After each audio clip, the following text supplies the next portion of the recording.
Morgan, what's up? Let's go. Each year, thousands of Black tech entrepreneurs gather in Oakland to learn from each other, to celebrate the rising profile of Black people in tech, and to network with some of the biggest companies in Silicon Valley. This year may look a little different, but the largest gathering of where Black culture meets technology is still going down. I spoke to CEO and Blavity founder Morgan DeBon about what we can expect. Afrotech was created as an event to highlight Black innovators and provide, them with more opportunities to succeed. How did you discover that there was a need for something like this? Well, Mimi, I started my career in tech. So I'm a St. Louis girl through and through, and I moved to the Bay Area for my first job out of college. And I was so amazed by the energy, the innovation, walking down the street and seeing the headquarters of Google, Facebook, Intuit, Salesforce, every single product that you use every single day, most likely as an office somewhere in the Bay Area. And to me, that was wow, this is the coolest thing ever. Now, that being said, there was a huge disconnect between what I was feeling and seeing and the reality of Silicon Valley, which is that there weren't that many Black folks in your day-to-day that you could interact with at the companies, in the city, in the community. And so it took a lot for us to find each other. And of course, this is 6 or 7 years ago.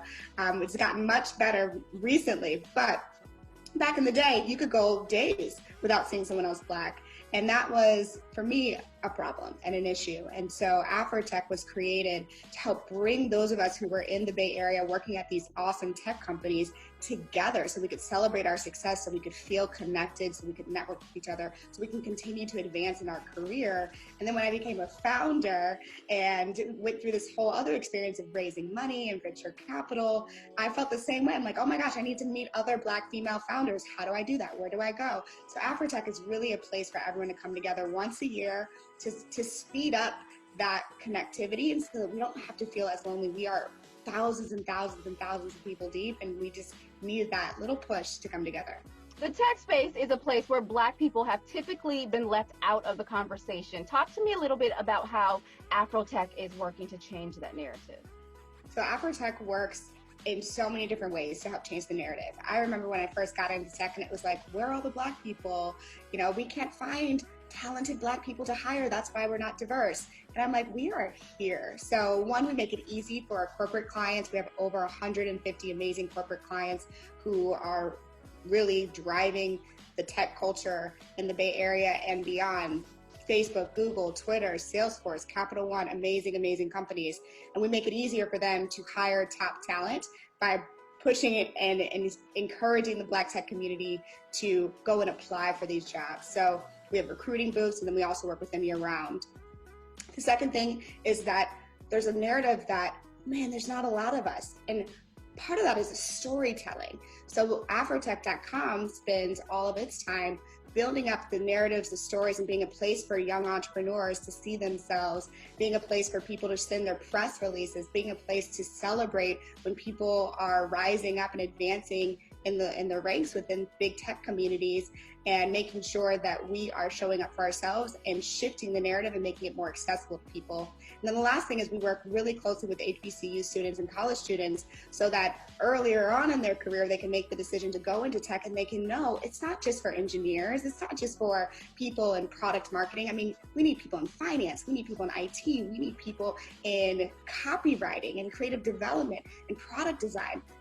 There's so much opportunity in the tech industry, and it can build generational wealth once you get into it, because you get the equity in the companies and the salaries are incredibly high. And so we want people earlier on to know that this is a space for you. It is built for you, and we're going to be here with you. Afrotech will be here with you along your journey, whichever route that you decide to go. So Afrotech is happening this week. It's in its 5th year. It's going virtual.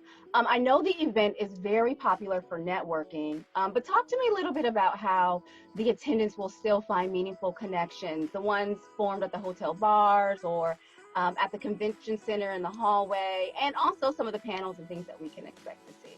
Mimi, the day that I decided that Afrotech had to go digital was one of the worst days of my life as an entrepreneur, because we planned so far in advance to make sure that everything is amazing, book venues, build relationships with the cities. We set down streets. We book out hotels. So we've worked really closely with the city of Oakland to make sure that Afrotech continue to grow in Oakland.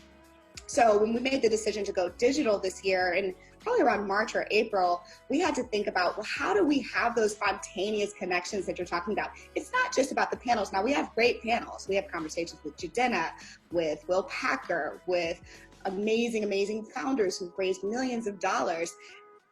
But a lot of people go to hang out, like you're saying. They're going because it's like a Black Tech homecoming. You're going to stand in line to meet somebody new, to hang out at the food truck, to party a little bit, to celebrate your success.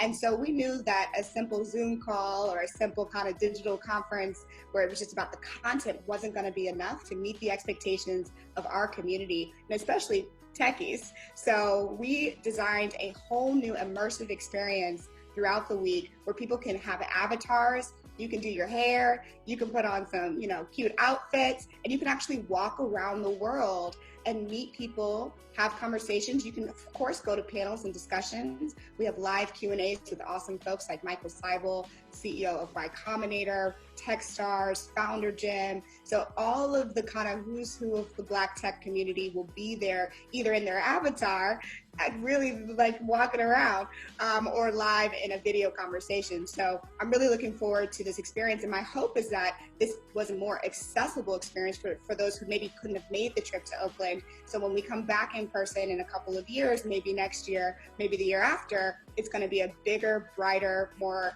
like rich experience for the entire Afrotech community. Switching gears just a little bit, Blavity is the largest media startup and lifestyle brand for Black millennials. That's a demographic typically overlooked by mainstream media.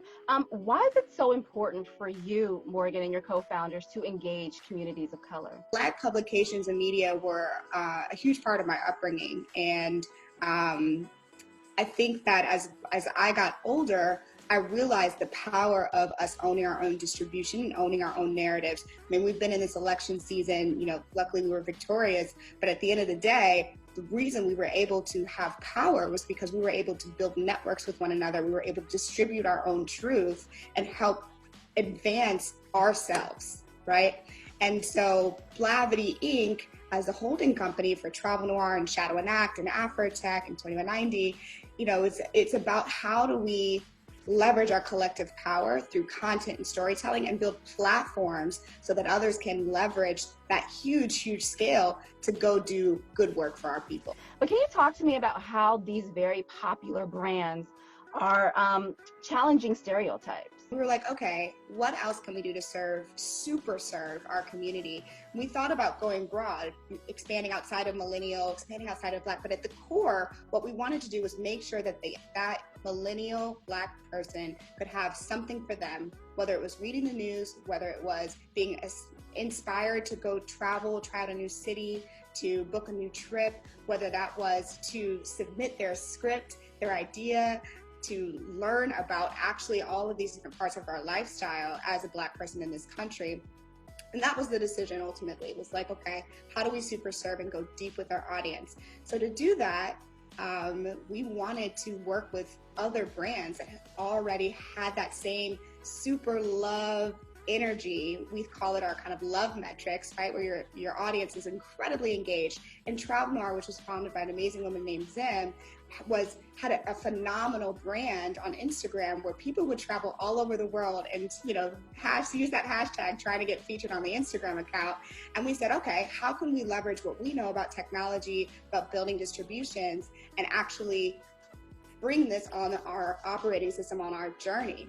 Similarly with Shadow and Act, amazing founder Tombe, we had to make sure, okay, how do we get Shadow and Act to really thrive and get connected through content every single day across all of the channels? And so it was an easy home for both of those brands in Blavity Inc., and it allowed us ultimately to be able to scale and super serve our audience.